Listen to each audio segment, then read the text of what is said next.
Developments हुए भी है। अभी कल सुनने में आया कि हिस्सा स्ट्रीट के जो ट्रैफिक न्यूसेंस होता था वो सॉल्व हो जाएगा, बिकॉज एंट्री एग्जिट पॉइंट जो है ना उस पे शायद एक्सटेंशंस हो रहे हैं। विवेक, परेशानियां आती ही जाने के लिए हैं। क्या बात है, वो सालों से चल रहे हैं। 12 साल से देख रहा हूँ मैं हिस्सा स्ट्रीट, 12 साल से हो 12 गया। साल नहीं, ये तो एग्जैजरेशन। 2009 से जब से मैं और हिस्सा स्ट्रीट बढ़ते क्या है, पहले तो स्पोर्ट्स सिटी तक था, अब तो वो रीमराम तक आ गया है। जी देखिए, और वो ट्रैफिक वहां से स्टार्ट हो रहा है और वो वहां पहुंचकर अब जो है वो हल निकलेगा। लेकिन जाहिर है हमें प्रिपेयर रहना चाहिए और प्रिपेयर करना चाहिए जो हमारी आने वाली पौध है, आने वाली जनरेशन है, और वो एक अच्छी यूनिवर्सिटी के साथ बहुत अच्छे से हो सकता है, बड़ी आसानी से हो सकता है। पेरेंट्स की हेडिक जो है वो फैकल्टी या टीचर्स या प्रोफेसर्स वो ले लेते हैं। और इस वक्त वोलोंगोंग यूनिवर्सिटी से हमारे साथ पूरी उनकी टीम आई हुई है, उनकी technical team, end of course उनकी जो पूरा एक सिलसिला है ये बताने के लिए कि वाई वोलोंगोंग यूनिवर्सिटी, किस तरह वो स्टूडेंट्स को प्रिपेयर करते हैं, and they are abreast with the technology, the demands. और अभी हमने थोड़ी देर पहले आपसे स्टोरी भी शेयर की थी कि आज के स्टूडेंट्स कितने स्मार्ट हो चुके हैं, कितने से आने, अब वो सुपर स्मार्ट होंगे विद वोलोंगोंग यूनिवर्सिटी। सो हमारे साथ professor Payyaji Jayashree, dean faculty of business, university of Wollongong in Dubai, उनसे हम बात करेंगे कुछ ही पल में।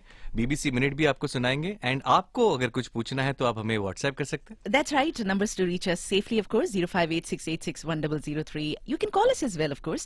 They'll be more than happy to answer your questions on 8008-1003. थोड़ा सा आपको आइडिया दे दें कि क्या आज हमारा टॉपिक ऑफ डिस्कशन रहेगा, how can we upskill the next generation of business leaders for the future of work. Now since you mentioned about upskill, we got a message कि यार सैलरी डिमांड यूनिवर्सिटी स्टूडेंट के सुन के ये बेहोश हो गए। ये कह रहे हैं कि मैं 3 साल से एक फिल भी नहीं बढ़ा है। So what is required? You need to upskill yourself. That is the need right now. So you have to do it. बिन मांगे ही आपको सवाल का जवाब मिला, एंड जाहिर है वो चलता ही रहता है। हमें लगता है कि हम जैसे जिंदगी बढ़ रही है हम वैसे ही स्किल्ड हो रहे हैं, लेकिन नहीं, चीज करते रहोगे तो उतना ही मिलेगा। जी इतने में तो इतना ही मिलेगा। एग्जैक्टली, एक्स्ट्रा करना पड़ेगा भाई, उठो कूदो और करिए वो या करवाइए with university of Wollongong Dubai. Discuss करेंगे how they are developing its business students with skills such as artificial intelligence, metaverse, and more to prepare them for the future business landscape right here in the heart of UAE, that is Dubai. Looking forward to their lovely company right after BBC Minute. Talk 100.3. More and Jamie with the BBC Minute. Another clip has been released from the Cristiano Ronaldo interview on Talk TV, which will be shown in full in the UK this week. In it, he says United's owners do not care about the club. United will find it hard to compete near the top in the next 2 to 3 years. They're a marketing club whose owners do not care about sports. He also alleges that the board did not believe him when he told them he had to miss a pre-season tour because his newborn daughter was ill. America's NBA has been sued by 3 long-term referees who say the Basketball League fired them this year after they refused to be vaccinated against COVID over religious objections. The NBA is yet to comment. We're seeing reports that Amazon is going to cut a load of jobs. It's thought 10,000 positions could go. And Jamie, this is cool. Wild chimpanzees show each other objects they find interesting just for the sake of it, which is a social behaviour previously thought to be unique to humans. Scientists believe some wild animals also use gestures to comment on the world. Waking you up to the UAE's conversation. Talk Breakfast with Vivek Sunil and Sobia Khan on Talk 100.3. University में तो हम है नहीं, लेकिन कहते हैं कि जिंदगी एक यूनिवर्सिटी है, और जो आने वाले लोग हैं उनको इस यूनिवर्सिटी का हिस्सा बनना है, स्मार्ट होना है, अच्छे फैसले लेना है, अच्छा काम करना है। इसके लिए एक बड़ी अच्छी बेसिक, या जिसे हम अच्छी फाउंडेशन कहते हैं, वो जरूरी है। वो आपको घर से तो मिलती है, लेकिन उसको पॉलिशिंग मिलती है इन अ गुड यूनिवर्सिटी, एंड इसी के ऊपर अब हम बात करेंगे। सो प्रोफेसर जयश्री हमारे साथ, dean faculty of business, university of Wollongong in Dubai. Good morning, Professor Jayashree, and a pleasure to have you in our studios. Thank you for having me. Pleasure to be here. Yes, indeed. Looking forward to this, continuation for weeks after weeks with the University of Wollongong, Dubai. We just gave an idea to our listeners that what topic we'll be discussing today.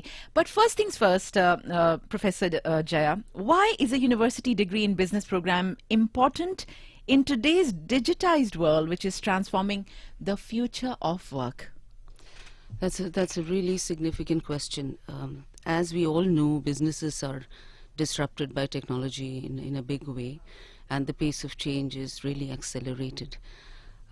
What this essentially means is it is even more important to develop the specialized skills that is necessary to survive and thrive in this new digitized economy. When we look at the data around us, AI and metaverse and blockchain and fintech Whatnot, yeah. and the whole world of analytics is all around us. So it is extremely important for everyone to really, especially students who want to build a career, to think about how can we, and you said it a little while earlier, how can we upskill ourselves, but more importantly, how do we develop the kind of holistic mindset in order to be able to succeed? See, because it's not really about learning all the technology. It is how do you leverage this technology in ways that adds value to the business, right? And that is why it is extremely important for young students and for the ones who are postgrads. We get students who are coming in to reskill themselves, to learn the nuances of business, because generic skills will only take you this far, right? So when we look at the data, you might have seen it, I think very recently, 17th November, we saw on the national news that the areas that are seeing a significant rise in salary is, for example, the finance sector. Yeah, we also saw accounting and HR. Also, I think the finance sector was about 5% increase in salaries. The accounting and HR sector about 2 to 2.5%. There is a lot of interest now with businesses opening up, with a lot of investments coming in. The investment portfolios are becoming more and more important. What does all of this mean? That we really need to start looking at ways in which we can develop the specialized knowledge that helps our careers in ways that are more continuous, right?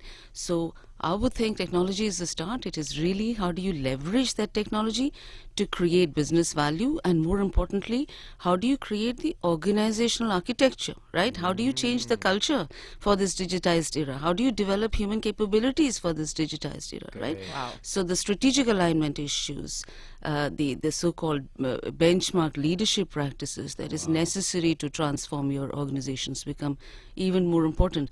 So essentially, I would think business education is becoming significant in today's world. Professor Jaya, thank you for the class.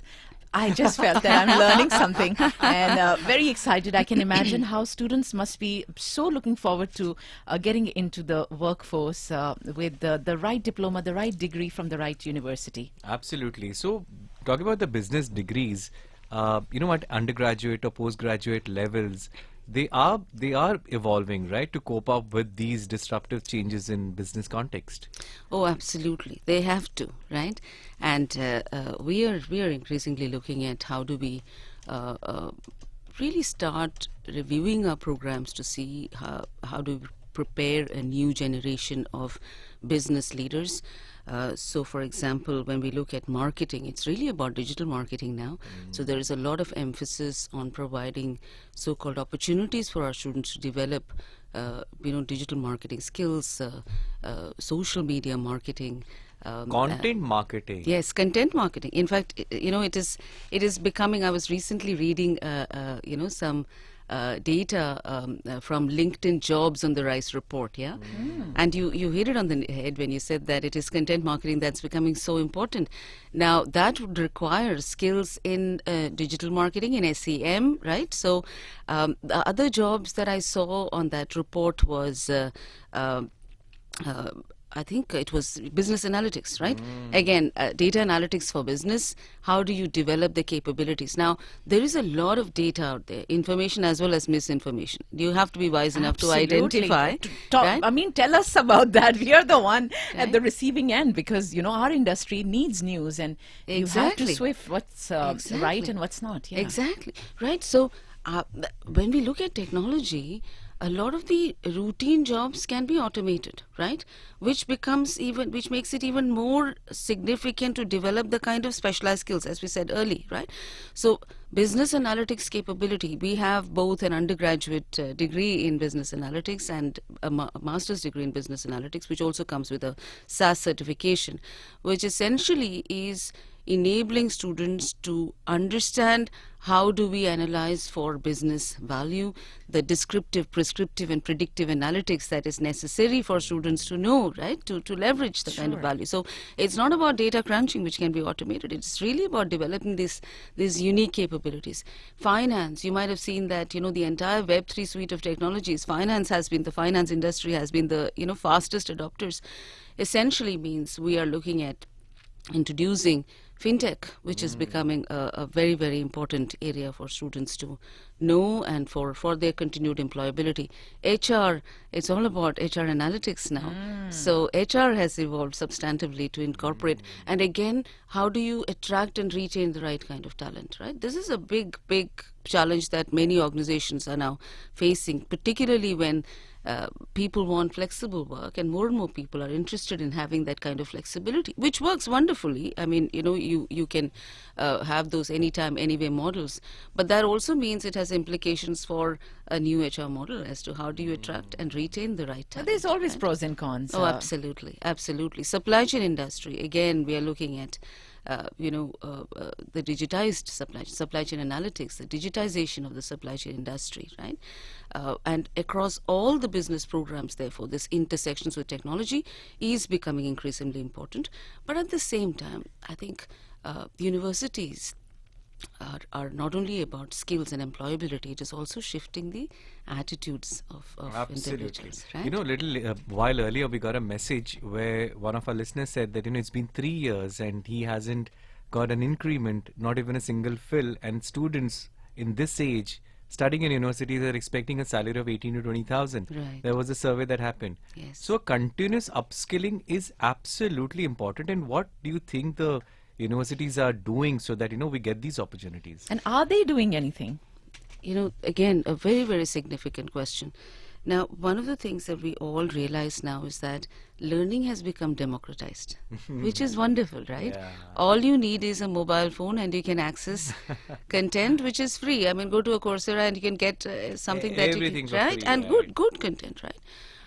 And universities are not too far behind. Universities have to make sure that students not only have got, and here is where the T-shaped learner comes into effect, right? A lot of employers, they look at graduates with the depth in certain core areas, as you talked about, the specialized knowledge, but at the same time, it is imperative today to develop the breadth of knowledge. And here is where a new culture of micro-credentials is coming, the continuous learning, the stackable degrees that you can have Correct. and exchange it for credits. And at the same time, so we look for embedding micro-credentials across our programs.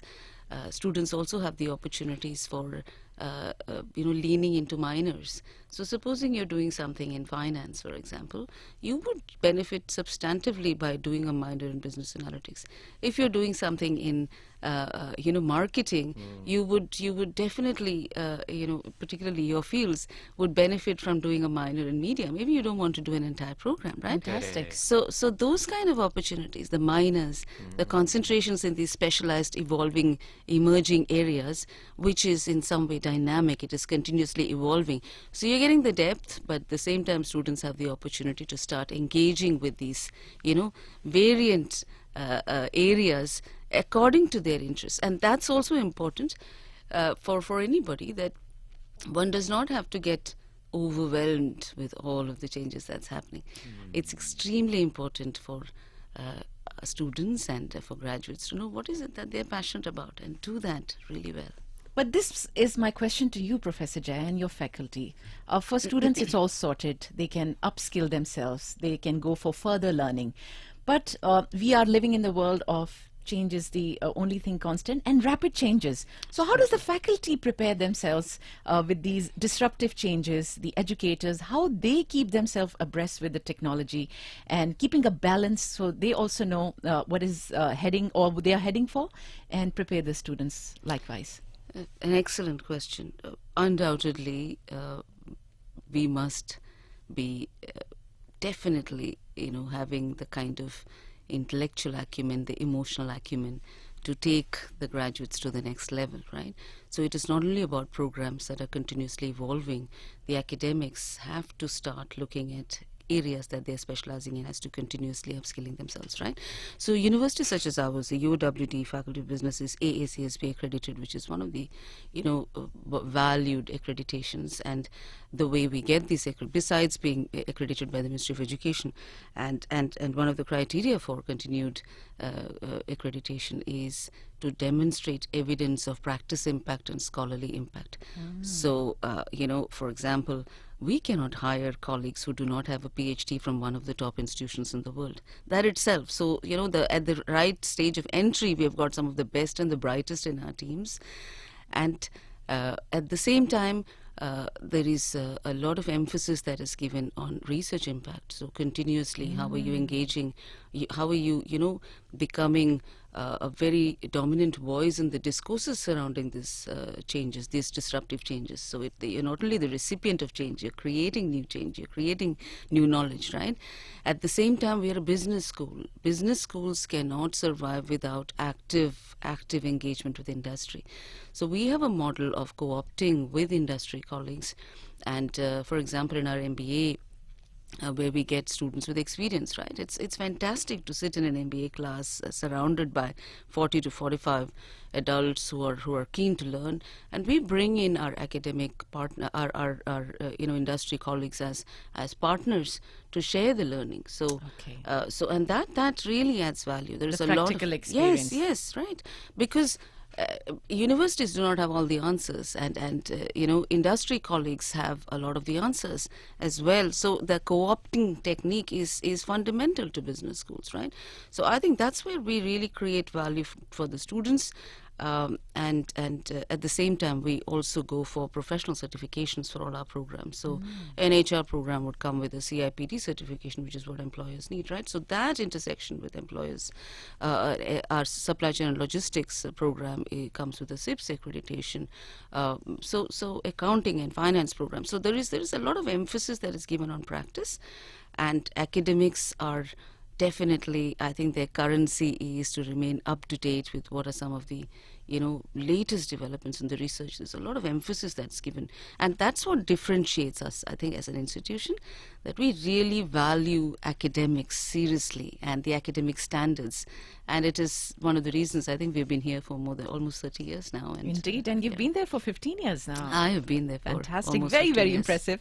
And of course, the team from University of Wollongong, Dubai. If you have any questions, please don't shy. Do get involved. We love that. On 0586861003 WhatsApp number. You can call us as well. It's a toll-free number, 8008-1003. A quick break. We'll be right back. Hi, I'm Dr. Rohit Kumar. If you're looking to lose weight in fast, effective and safe way, you can trust my 16 years of experience in performing weight loss surgeries. I also treat breast-related disorder, varicose veins, hernia, gallbladder stones, hemorrhoids, anal fissure and fistulas. I believe in a simple philosophy that no matter at what point of time in life or career you are, you should always strive to learn more and achieve more. Call me on 055-196-5678.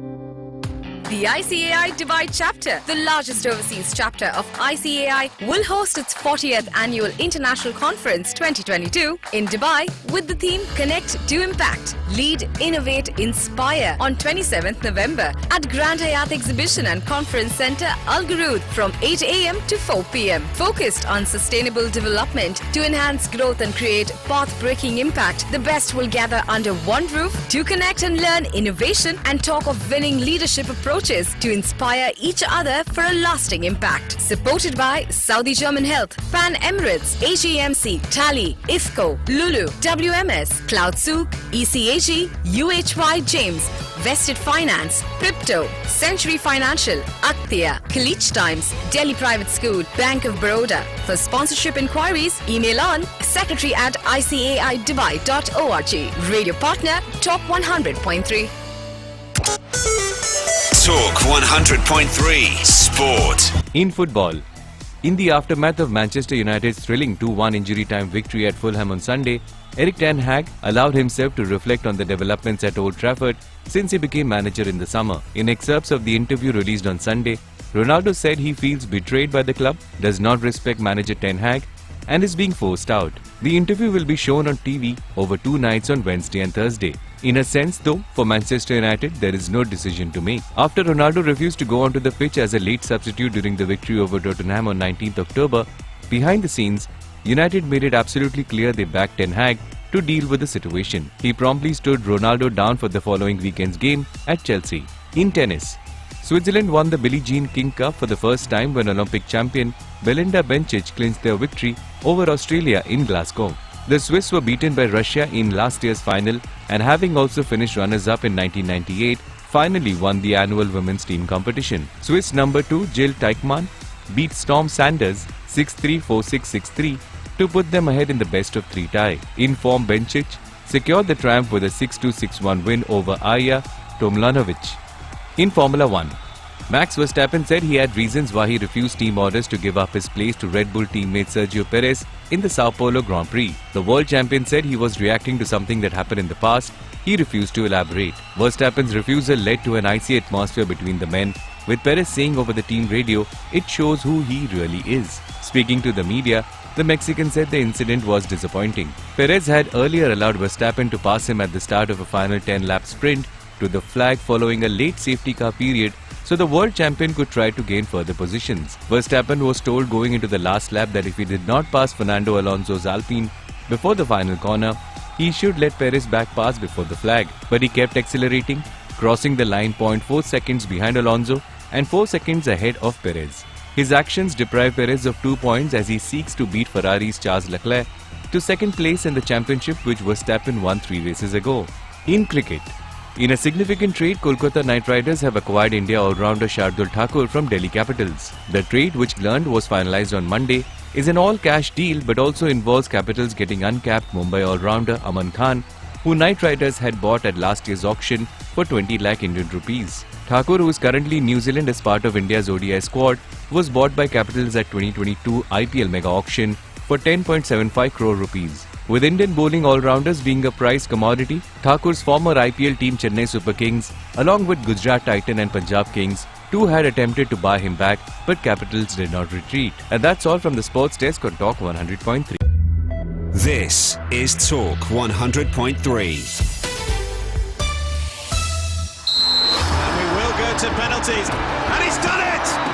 Heard of a fan zone that rewards you every time you go there? Yes, at the IST World Cup fan zone, everyone is a winner. Oh, how about that? Just pay 75 dirhams and get 100 dirham voucher, fully redeemable on a wide offering of international F&B options. And in the heart! Get ready for a fun-filled family day out with great music by renowned DJs and bands, a kids' entertainment area with bouncy castles, and 3 high-definition 4K mega screens to watch all the football action.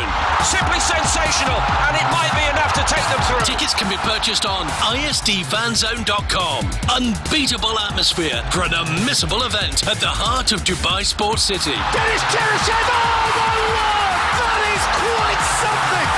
Event made big by Talk 100.3. Waking you up to the UAE's conversation. Talk Breakfast with Vivek Sunil and Sobia Khan on Talk 100.3. Continuing with Talk Breakfast, this is actually right now class of 2022 with Professor Jaya from University of Wollongong, Dubai. ये सिलसिला every Tuesday आपके लिए जारी रहेगा and साथ ही साथ हम जो changes की बात कर रहे थे और उसी के लिए Professor Jaya, everybody is getting prepared. But one of the biggest changes we saw because of COVID was the technology coming in when it comes to learning.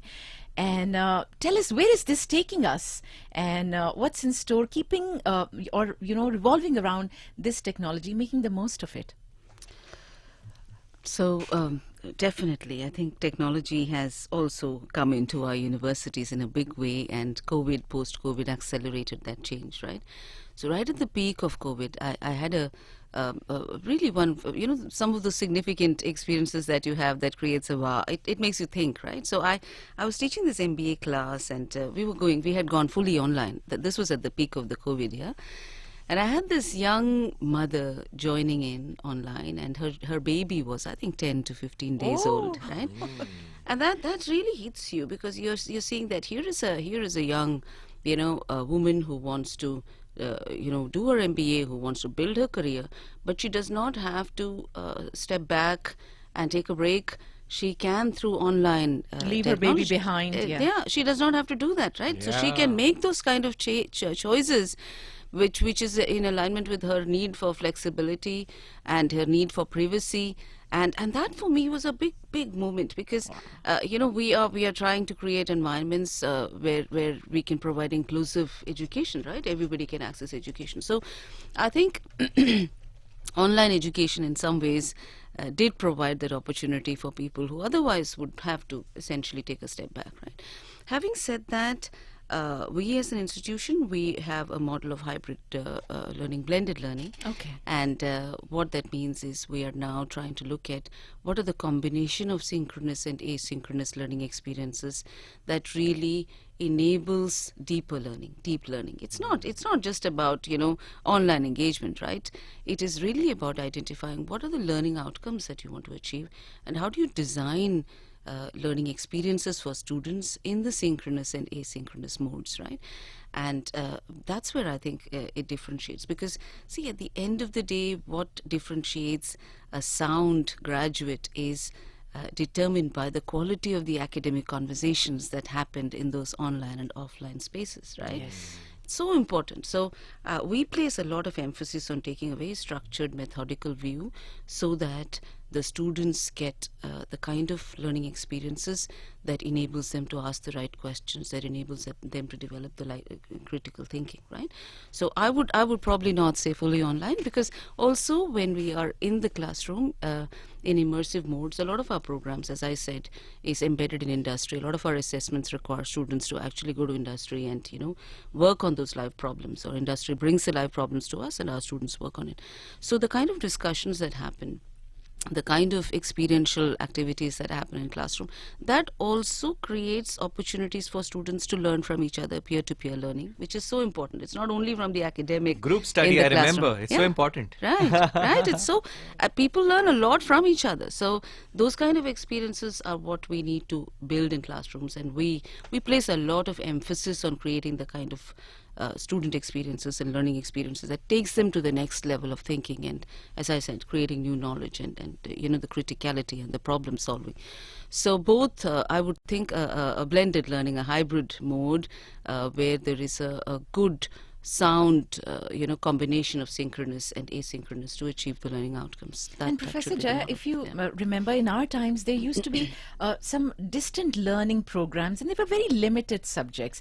But now, after the technology creeping into our life, the world of earning or getting education has changed forever. Absolutely. So I think it can go hand in hand. Absolutely. And Absolutely. bring in opportunities. Yes. But you started when we spoke about technology with a mother and recently having a baby. So that way, for ladies, it has made it easier.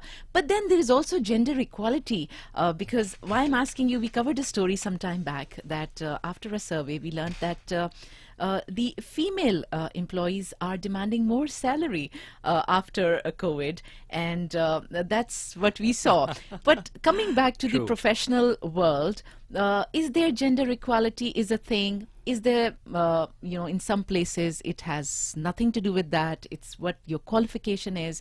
How do you see that? See, it's such a significant discussion point. We could probably have an entire talk on this. See, when we look at UAE, let's look at UAE as a nation. I think I was looking at the gender gap report for 2022, and UAE has climbed almost 6 places in just 1 year. And that's because of the kind of emphasis that have placed in getting women into the legislative spaces, right? And UAE has crossed almost, I think it has closed almost 75% of the gender gap. There is a lot of visible role modeling, Indeed, which sends the right messages that, yes, education is something that you need to invest in, right? Now, but at the same time, you talked about the disparity in pay, and that's such a significant discourse in the gender discussions. And when we look at some of these disruptive technologies, there is data to show that when we look at AI, when we look at cybersecurity, when we look at engineering, when we look at analytics, data analytics, these are the spaces where the percentage of women is not very high, right? So there is definite need for institutions such as higher education institutions, for example, to provide the opportunities to ensure that both men and women get access to the kind of education to develop these disruptive skills, because the jobs with these disruptive skills are also the ones that are paid more.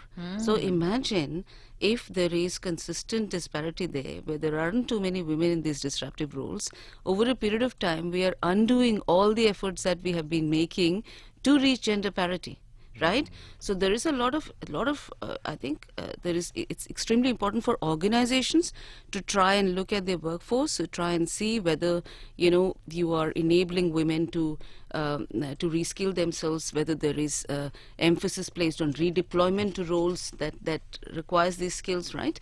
But at the same time, academic institutions such as ours, we have a 50% split. In fact, we find our men and women in classrooms are almost equal, whether it's an MBA or yes, it's fantastic to see, and the kind of efforts that women make. They usually come in after leaving their children at home. The care duties are still there, which essentially means that when they come into classroom, for them that's valuable time. But right? Professor Jaya, आप तो 15 सालों से university of Wollongong Dubai के साथ हैं, तो आपने वो चेंज देखा होगा.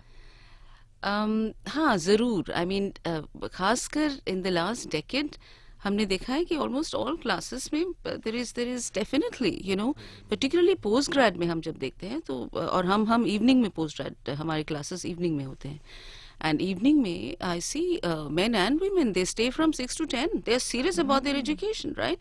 एक हमारा एक program है, Masters in Innovation Entrepreneurship, and as part of this program, हमने we have collaborated with Mohammed bin Rashid Innovation Fund, and as part of that, students get the opportunity to interact with innovators and to be part of incubators, etc. और उस program में हमारी एक female Emirati student उनको government ने अभी 500,000 का seed funding दिया है, for 500,000 dirhams seed funding to start her own entrepreneurial business, right? And we see across all our programs women excel, right? But at the same time, as we said, it becomes imperative for academic institutions such as ours to provide a level playing field for men and women to be able to succeed, to be able to develop the right skills. But responsibility वहाँ खत्म नहीं होती. Responsibility organizations की भी है कि आप देखें कि आपके organizational culture में there is inclusivity, there is diversity, there is opportunities for women to be reskilled, to be redeployed, right? And Dubai government अगर आप देखो federal government 50% तो आप मिनिस्टर्स जो है वो female, absolutely, they are leading from the front anyways. Absolutely, बहुत बड़ा मैसेज है वो. जब government visibly when they create these role models and efforts, then it goes down, right, to all the institutions. And UAE is known leading with the example. Wow, the time is over, Professor Jaya. ये class हम continue करेंगे. But quickly अगर थोड़े बहुत values या attributes for business graduate, ताकि आज की दुनिया में वो succeed कर सके, if you could. Ji. So absolutely, like you said, right from the functional skills से तो बहुत ज़रूरत है. I think expertise ज़रूरी है, तो आके पढ़ें universities में to develop the expertise. But at the same time, आपकी empathy बहुत ज़रूरी है, right? How do you create customer value? Are you a good listener? Do you understand customer value, right? और आपने कुछ देर पहले कहा कि authenticity बहुत ज़रूरी है, right? कि original है ना, authenticity बहुत ज़रूरी है, because that is what builds the human connections. It's correct. As I said, it's not about technology. Are you creating value for the end user using that technology? But in order for you to be able to create value, you need to be able to understand the customer in a context specific way, right? Because you want to create an emotional value proposition. That human touch. Absolutely. बहुत ज़रूरी है. कितना भी हम कहें, I think that's fundamental, right? तो उसके लिए empathy, listening, communication abilities, stakeholder management बहुत ज़रूरी हो गया है, because इतनी ambiguity है और किसी एक इंसान के पास सारे जवाब नहीं है सवालों के. तो हमें एक दूसरे के we have to build on each other's capabilities, we have to build trust, और trust also develops based on एक तो competence है आपकी functional. जब हम आपको देखें तो हमें लगता है कि हाँ, you know your job, right? वो बहुत ज़रूरी है. But trust की दो और elements है. एक तो हमने कहा कि are you the real you, right? Are you authentic enough? And the third is empathy. When I look at you, do I feel that you're making the decisions that add value to me, right? So I think the emotional intelligence, the emotional component is absolutely necessary. Judgment, problem solving, analytical skills, ये तो हम कहते ही हैं, but the emotional value proposition, और उसके लिए I think you have to do a lot of work on yourself to be able to develop. Well, if we have professors like you with such an aura, so magical, Professor Jayashree. Such a pleasure to have you here with us, and I'm sure those students are blessed who are under your shadow. More power to University of Wollongong, Dubai. And of course, every Tuesday, ये सिलसिला continue रहेगा. Thank you so much for coming down. Thank you. बहुत बहुत शुक्रिया. Thank you so much. Pleasure to be here. This is Talk 100.3. Maura and Jamie with the BBC Minute. Another clip has been released from the Cristiano Ronaldo interview on Talk TV, which will be shown in full in the UK this week. In it, he says United's owners do not care about the club. United will find it hard to compete near the top in the next 2 to 3 years. They're a marketing club whose owners do not care about sports. He also alleges that the board did not believe him when he told them he had to miss a pre-season tour because his newborn daughter was ill. America's NBA has been sued by 3 long-term referees who say the Basketball League fired them this year after they refused to be vaccinated against COVID over religious objections. The NBA is yet to comment. We're seeing reports that Amazon is going to cut a load of jobs. It's thought 10,000 positions could go. And Jamie, this is cool. Wild chimpanzees show each other objects they find interesting just for the sake of it, which is a social behaviour previously thought to be unique to humans. Scientists believe some wild animals also use gestures to comment on the world. Waking you up to the UAE's conversation. This is Talk Breakfast with Vivek Sunil and Sobia Khan on Talk 100.3. Brought to you by Dr. Rohit Kumar, a well-known surgeon from International Modern Hospital. Into the third hour of Talk Breakfast on Talk 100.3. A very good morning. बहुत शुक्रिया हमारे साथ जुड़ने के लिए. और बिल्कुल university life जो है वो बहुत सारे लोगों की ताज़ा हो गई होगी, लेकिन तब से लेके अब तक चेंज आया है. लेकिन अच्छे टीचर्स आज भी अच्छे टीचर्स ही होते हैं. एब्सोल्युटली. और आपको अगर लाइफ नहीं अच्छा टीचर बन रहा है तो आप जाइए डॉक्टर रोहित कुमार के पास. वो आपको सिखा देंगे how to lose weight in a fast, effective and safe way. जी बिल्कुल. लेकिन क्या किस तरह, थोड़ा सा तो बताइए. डॉक्टर रोहित के साथ रह रहे कि आपको कुछ तो आ गया होगा. Introducing the gastric balloon. It helps you feel fuller. It helps you reduce weight. Non-surgical procedure है. कोई endoscopy, कोई anesthesia की जरूरत नहीं है. Follow our dedicated app. Scale Health Tracker. Gastric balloon. Your safe way to weight loss. Consult कीजिए doctor Rohit Kumar को 055-196-5678. नहीं बस कर सोनिया, बस कर. अच्छा सोनिया हो गया.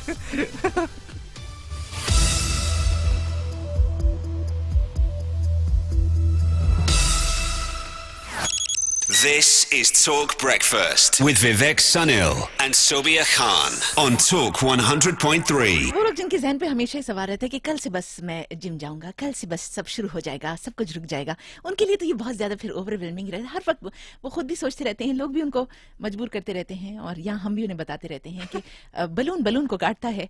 और लेकिन जरूरी है क्योंकि कल वर्ल्ड डायबिटीज डे था, और बार बार हमारे साथ इंटरनेशनल मॉडर्न हॉस्पिटल से डॉक्टर दीपक जुड़े थे. उन्होंने कहा कि ओबेसिटी वेट लॉस बहुत जरूरी है. सारी बीमारियों को ऐसे अपनी तरफ खींचती है कि मतलब मोटापा जो है वो चुंबक बन जाता है.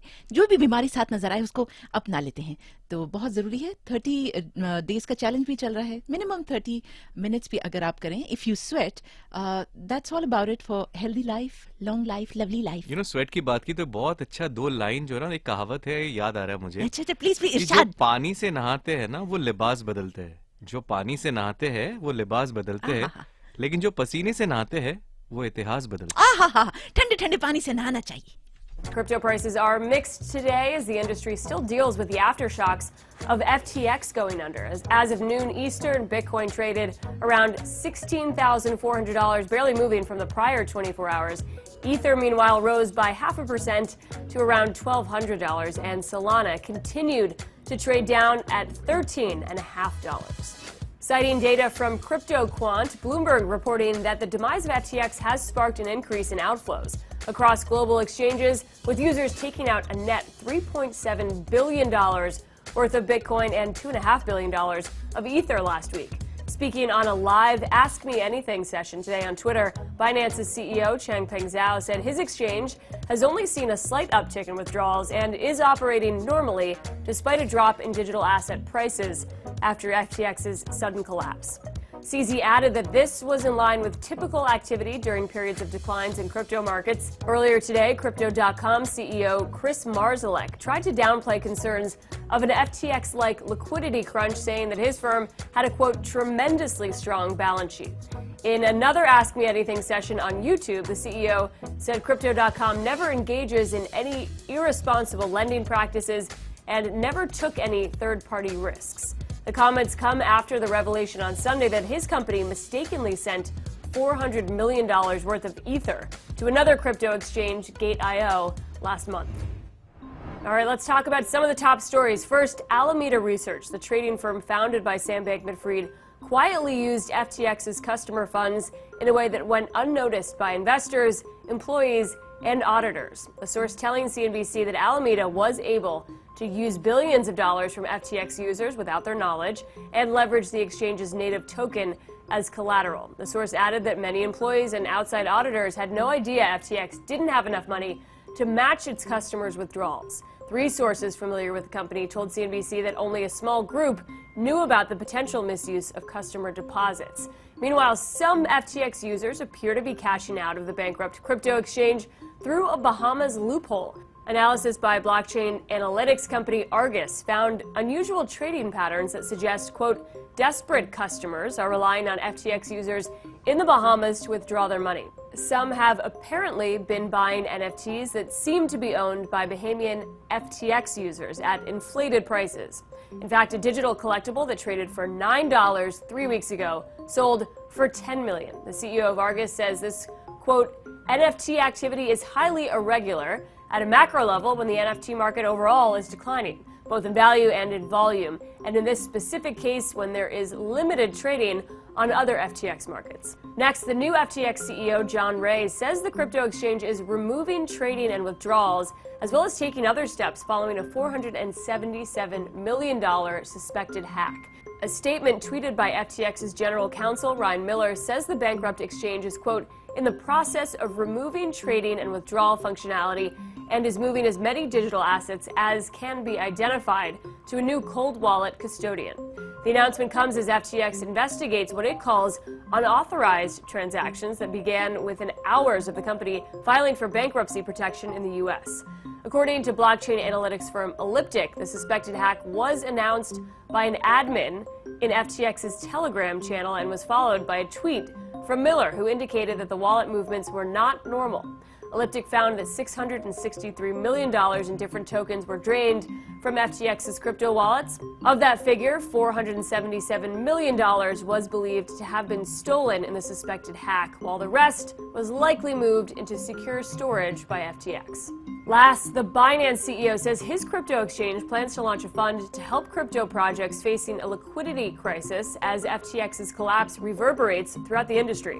In a tweet today, CZ wrote that the recovery fund will help reduce further cascading negative effects of FTX to help projects that are otherwise strong but in a liquidity crisis. Earlier today, CZ called for new but stable and clear regulations for the industry. Over the weekend, the CEO tweeted that Binance stopped accepting deposits of FTX's FTT tokens on its platform. On Monday, CZ noted that Binance never shorted FTT.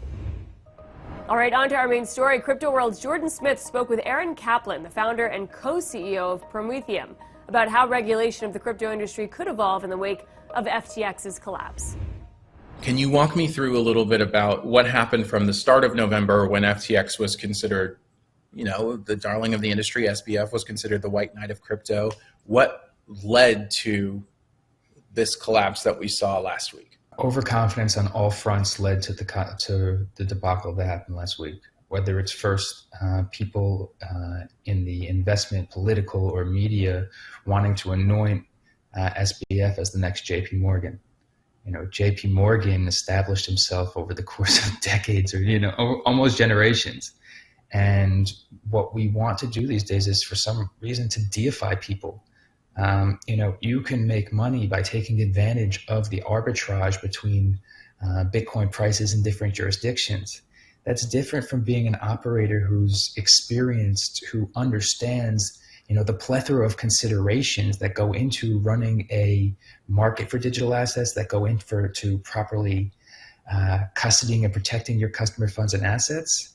And what we saw in regards to FTX is that, and in relation to Alameda, is that when things went sideways, there was a lack of institutional controls. There was too close of a relationship between the companies such that it allowed, in theory, if the rumors are right, SBF to potentially pilfer his customer funds and assets at FTX to protect himself from the downtime he was experiencing at Alameda. If there had been proper institutional controls in place, if there had been regulation, and there had been proper oversight, this would not have happened. Which guidelines or regulations seem most pertinent or most likely to be needed right now in the wake of all of this drama? The best way to mitigate this kind of issue from happening in the future is to